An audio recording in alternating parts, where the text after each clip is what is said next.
Another day, another dollar makes you wonder where your money went.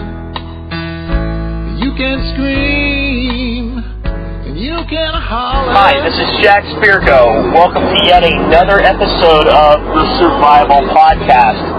One man's view of the world and being prepared for the unexpected, conveyed during a 50-mile commute either to or from home, or to the office or on the way home on a daily basis. And this particular episode happens to be on my drive home. And this is a beautiful sunny day in the Dallas-Fort Worth area. And the car says it's right at 100 degrees. So I got on down the road a little bit to where I can turn the AC down to minimize the background noise. And again, to my listeners, I'm working on a way to get rid of a lot of this background noise. I just haven't been able to pull it off yet. I'm looking for a device that I am having trouble finding, and I'm procrastinating ordering it online, of all things. If I had done that, it would be here by now, but I just feel like one day at lunch I'm going to go to a store, they're going to have it, I'm going to buy it, and then I'll be able to start using it. Anyway, getting on to today's topic. Today's topic is 15 no-risk survival preparation techniques. And these 15 techniques are the majority of the things that I talk about and will continue to talk about on a daily basis that you can do to get ready for potential disasters, be they man-made, environmental, be they a downturn in the economy, or on a personal level, if your particular employment sector kind of takes a dump and you lose your job or things like that. These are all different things that you can do to prepare for that type of either personal, national, or global emergency. And what I want to do today, though, is take a little bit of a different look at this. I want to take a look at what does it mean if you do these things and then nothing bad happens. Everything ends up being okay. The economy that's kind of in a downturn right now kind of goes back into an upturn. It has a recovery. A lot of the things that we're hearing maybe aren't true. The conspiracy theorists are wrong. Whatever you believe is driving the economy and the world down, so to speak, doesn't happen. What's the downside of preparing? And to me, there isn't one. And maybe this is a podcast you might want to share with friends that you talk to about being a little bit more prepared that don't feel that they need to be. See, I think that most people make decisions in their life based on kind of a risk-reward ratio. And there's a big reason that people don't want to go out and buy a nuclear fallout shelter and put it in their backyard. It costs a lot of money, and it doesn't really pay itself back unless you have a nuclear bomb go off, which isn't really, kind of our biggest risk right now. And frankly, if we had global thermonuclear war, if you survived in a shelter, I don't know how much would be left above ground for you to actually live on when you decided to come out. So that's not a very realistic thing. And I think a lot of the conspiracy theorists or the people that just go out to the fringe levels of either environmentalism or survivalism, and those two are pretty different groups of people. We have people that think that every time you burn a drop of gasoline, you're killing the planet. And then we have the survivalist extremists who thinks that everything's a conspiracy and the Illuminati is going to reveal itself any day.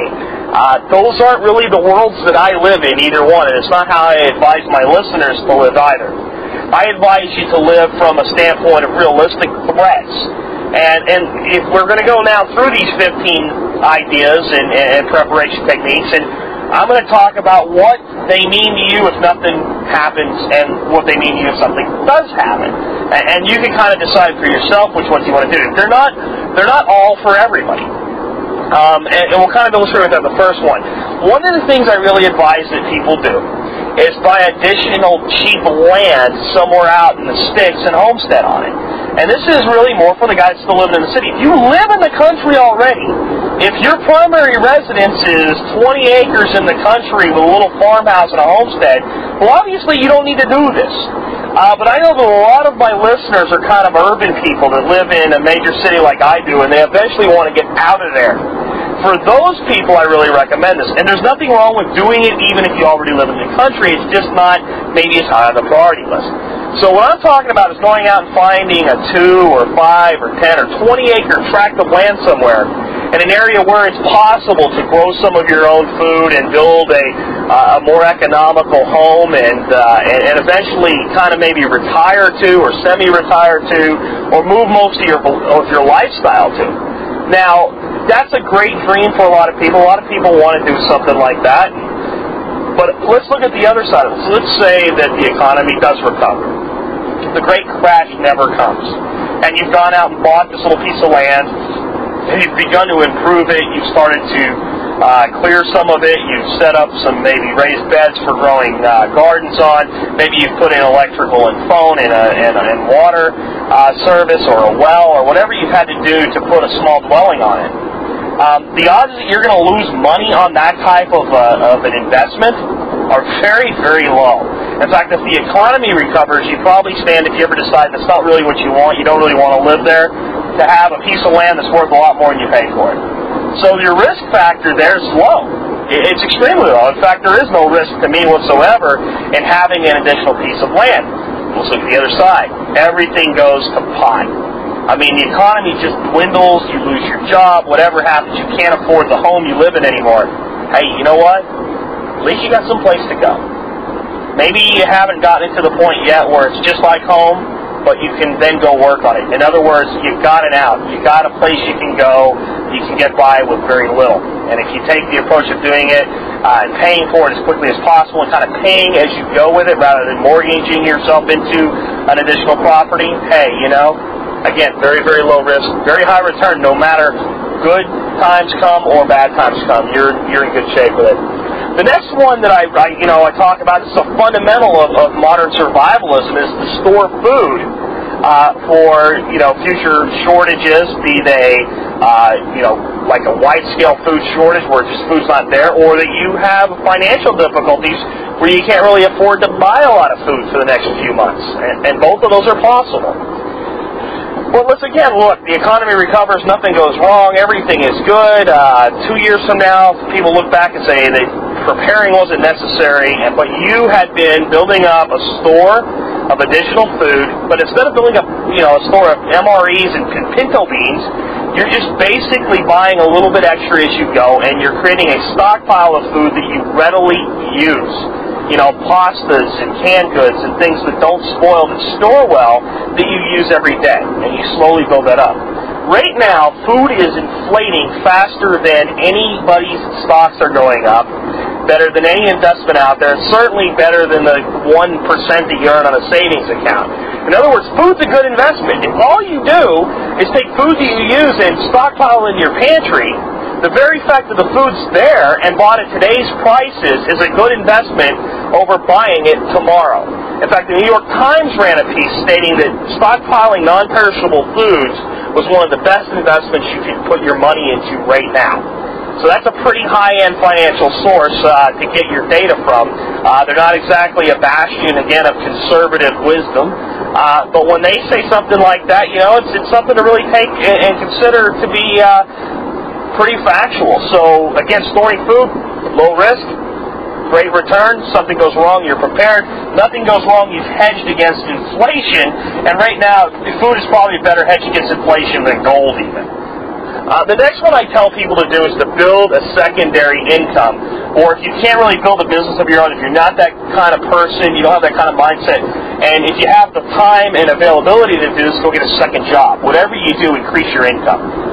Work overtime. Do whatever you can to find additional sources of income. I mostly recommend that people do that through some type of a business that they own or some type of internet venture of their own. There's plenty of ways to do that today.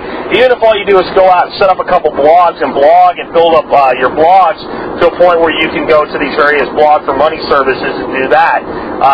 It just makes sense to have greater income. And if something goes wrong, you've been able to save more money, or if you lose a job, you still have another income source that many people do not have. They can't fall back on you to have that. So if something goes wrong, great. If nothing goes wrong, the only thing that happens is you have more money and you have greater income. I can't see the risk there. Just can't see it. So to me, it makes sense that would be one of the things on your radar for preparedness. The next one is, I tell people, save money. Buy things smart. Check eBay before you go buy something. If you're going to buy a book, go to Half Price Books or check half.com before you buy it. Anything you're going to buy, see if there's an alternative that gives you the same quality for less money. I'm not talking about being cheap, all right? Cheap people go out and buy an $8 garden hose that Kingston doesn't work. Frugal people, buy the best garden hose they can get their hands on, but they don't, if they're going to buy a new iPod, which is kind of a luxury item, and it's selling for $250, they check eBay like I did when I just bought an 80 gig iPod Classic, and I paid $140. So, that was a pretty big expenditure, but I saved $100 over buying it new. So save money, and I don't just mean on your expenses. Cut your expenses. Put money away. Invest your money into a savings account, if nothing else. But save money. Build cash reserves. Keep some cash on hand. All right? Again, let's examine the risk-reward ratio here. Something goes wrong. You have cash reserves. You have money, and you have a better way to get through the problem than those who did not save some money. Nothing goes wrong. You have more money. Again, I don't see the risk here, and that's something people need to start getting in their head, that all of this preparedness talk is good for you if things go wrong or even if they don't. Let's look at another one that I really recommend to people right now. Minimize your investment into the stock market. I think the stock market is in for some trouble. Right now, I really believe that, and I think it makes sense to move into more cash assets and commodity-based assets. Now, this one actually has a risk. If everything turns around and gets better and the stock market booms, well, you don't make the increase that you would have made. But here's what I believe that's just fundamentally true. And this is what I've conveyed to my financial advisor, because he said, things are going to recover. Well, I said, well, you tell me when they look like they're going to start getting better. Because right now, nobody thinks anything's going to get better anytime soon. So I think you'll have plenty of time to move back into stocks should we get into a recovery-based economy, which, I honestly hope we do. I don't want this thing to completely collapse the way that sometimes I think is going to. But you know what? When things start to improve, when sectors start to improve, when the banking starts to improve, when the housing market starts to improve, go ahead and move back into stocks, right? But for now, get a lot of your money out of there, because I don't think we're done with the downslide right now, and there's not a single financial expert that believes that we can find on TV today and saying, just stay the course. Everybody's saying, this is going to get worse before it gets better. So, I think that if everything gets better, you're going to have plenty of time to come back in. But if things get worse, it's going to save you a lot of money. So, again, that's another technique that I think is something that's wise to do often, is just pay attention to what's going on. And when it looks like the economy is going down, get out of the stock market while it declines. I really wish I would have taken my own advice back in 1999, 2000, because it cost me a lot of money to just stay the course. And I'm not doing it this time, and I suggest you don't do it this time either. Another one that I tell people to do is produce and grow food in the form of a garden on your property, even if you live in the city, to plant small gardens. I just did a whole podcast yesterday on the Three Sisters garden and doing things like that. Now, let's look again. Things go wrong. You have the ability to produce some of your own food. Hopefully, at the point that they start to go bad, you're already into a production phase and you already have food. Right? Great. Things don't go wrong. Things recover. Well, what have you done? One, if you have a garden on your home, I promise you've increased the value of your property. If you ever go to sell your property, it's going to command more if you have good, well-kept gardens on your property. It's something that buyers like. Plain and simple. Two, you're going to still cut your expenses because you're eating some food that you're producing for yourself. And three, you're going to be healthier. And four, you're probably going to be happier, because I haven't found a single person that has a garden that doesn't get some fulfillment from it. So again, having a garden, low risk, no risk. There's no risk there at all. High return, whether times get tough or even if they don't. The next one I tell people to do, kind of in the same vein, is to plant fruit and or nut trees on their property. And to find out, what will grow well. In Texas, peaches do very, very well. Having peach trees on your property, again, increases property values. If nothing goes wrong, you have a source of produce on your property. You increase your property value. And if times do get tough, you have yet another source of additional food. So again, this is not rocket science, folks. This is low risk, high return, whether something goes wrong or whether it doesn't. Another thing that I tell people to do is to consider installing solar systems. This could be a solar system or any alternative energy system, be it wind power, solar power, anything you can do to augment your energy requirements. So what happens if you put in a solar system, be it something that actually ties up the electrical grid, produces some of your power, and feeds its overflow back into the electrical grid, or you do something simple like a passive hot water solar system that heats your water instead of using electricity to heat your water? Well, if things go bad and energy becomes more expensive, you have some mitigation to the cost of electricity. I don't think anybody expects the cost of electricity to go down anytime soon. No one expects that. In fact, I don't think anybody expects that to ever happen. So the only thing that's going to happen is energy is going to get more expensive, and you're mitigating the cost. When you go to sell your home, a home with any type of alternative energy source is worth more money. It will sell for more money, even if times get better. So times get better, they improve, we go through recovery, solar systems or wind systems or any type of alternative energy sources in your home make it worth more money, and they reduce your cost of living while you're still there. Times get tough, reduce your costs of energy, reduce your total outlay of cash. So again, low risk, high reward. Another one that I tell people to do is simply to understand risk in the economy. Just be informed. Pay attention to what's going on. Know why the stock market's likely to go down. Pay attention to the financial reports. Pay attention to the financial sectors. Just know what's going on. For God's sakes, just watch CNN Business for a few minutes a day. Now, what's the risk there? The risk is that you spend a little bit of time not watching, reality television or zoning out to some other sitcom, right? But the reward is that you may find out that it's time to get out of something you're highly invested in. You may find out that the time to get back into the market is coming. So, again, whether things get bad or not, it's good to be informed. There's no downside to being somewhat informed. Another thing that we teach about is learning from other disasters. Look at Hurricane Katrina. Look at what the government did wrong, but don't look at just what the government did wrong. I'm not saying blame the victims, but look at what the victims did wrong. Look at the mistakes they made. Look at the ways they could have made their lives better, that they could have gotten off with less misery. Learn from the mistakes that others make. I think that's just a fundamental good way to live life. Pay attention to what other people do. Watch the mistakes and learn from what they do. All it's going to do is make you more informed and better able to handle problems when they come your way. Again, this is something that just doesn't make any sense to not do. Another thing that I tell people to do is reduce and eliminate your debt. And what this means, if everything gets really bad and you lose a job or you lose your income or your income is cut, if you don't have a lot of debt, it's a lot easier to make it. It's a lot easier to do well. If everything recovers, you have more money to save and invest, and you're able to retire younger and wealthier. So eliminating debt, reducing debt, being smart about your debt, getting rid of the credit cards, paying off your car early, paying off your mortgage early, getting rid of bad debt.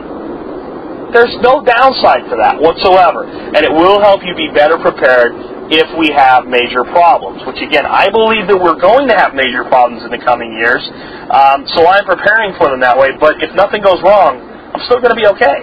In fact, I'm going to be better off for my preparation, even if times don't get worse. Another thing that we tell people to do is learn new skills. Learn how to garden. Learn how to produce secondary income streams. Learn new skill sets. This is, again, something that just seems so elementary to me. Why would you be opposed to learning how to do new things, to learning different skills, to becoming more valuable to the marketplace and into your employers and into yourself and into your family? I mean, there's just again, no risk. If times get better, people with greater levels of skill sets have more demand and more places that they can go out and earn an income or increase their income than people with less skill sets. So it makes sense to always be learning. Another thing that we tell people to do is have tools and materials on hand in case of a disaster. These are things like basic hand tools. So if something goes wrong with something at your home, you can physically fix it. Having things like wind-up rechargeable radios and lighting the flashlights that you crank or shake. If you have these things on hand and you have a power outage, you're able to deal with the power outage. So let's say nothing goes wrong, we don't go into a tailspin, we don't have rolling blackouts. Odds are sooner or later you're going to have something break at the house, or you're going to have a power outage just because some idiot runs into a light pole.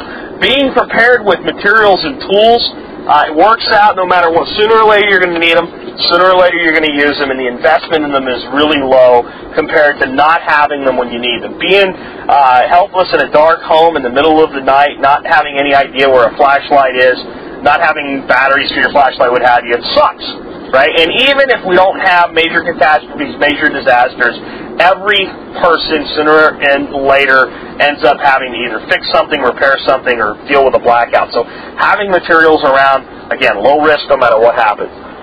The next thing we tell you to do is simply stay informed.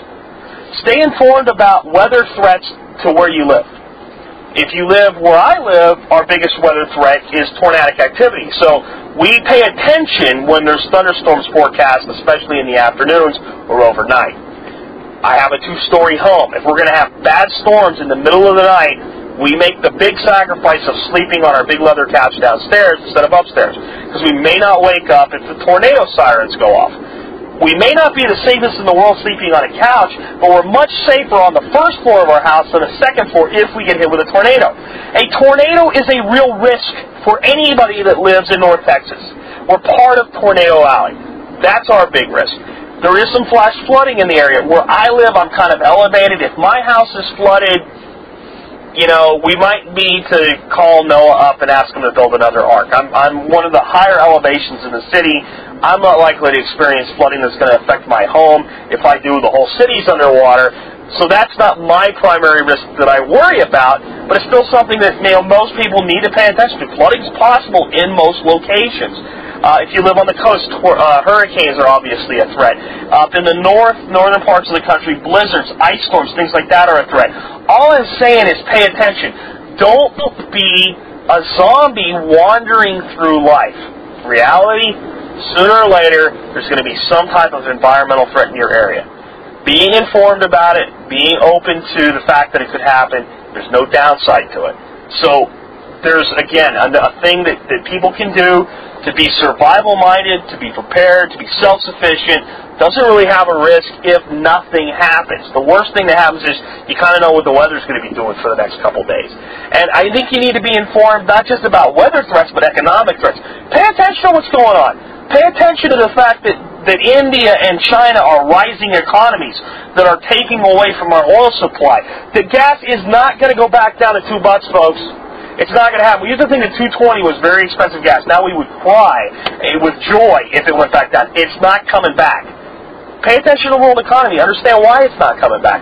That way you can plan. That way you don't go out and buy another gas guzzler. You're going to buy a more fuel-efficient vehicle. Just be informed about what's going on, what's coming, what can happen.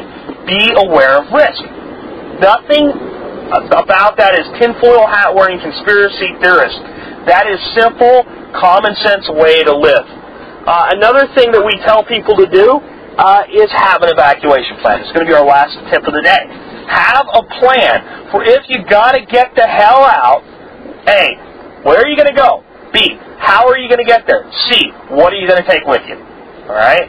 And D, have more than one way out planned. In other words, if you're going to get a vehicle and drive somewhere, all right, and the main highway is cut off, what's your secondary route? And I suggest you have a tertiary, a third route that you can take. Now, again, let's look at an evacuation plan. If you never use it, it's taken you maybe half a day to plan out, to discuss with the rest of your family, your spouse, significant other, what have you, maybe your other immediate family members. Hey, look, I know you're not into this stuff, but if something really goes wrong, this is where we're going. Here's our different ways to get there. If you're looking for some place to get out to, we're going to be prepared, we're going to be there, you can come be with us, right? Maybe you want to extend that offer to your family members or certain select friends. If you have that plan and nothing goes wrong, all you wasted is a little bit of planning. If something does go wrong, you know what to do. If nothing goes wrong, but you experience knowledge of a coming threat, a big hurricane is headed toward your coastal town, you may have to leave.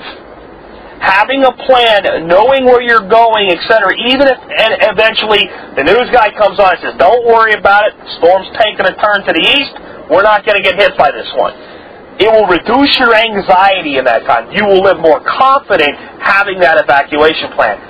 So again, it's something that even if nothing goes wrong, it doesn't really cost you anything to know where you're going to go, know how you're going to get there, and know what you're going to do once you arrive. And the number one thing that happens to people in these environments where they don't get out, where they stay put, where they let these things happen, is simply because they've never thought about it. They don't know what to do. Or people that do leave but end up in a worse circumstances, they simply had no idea where they were going.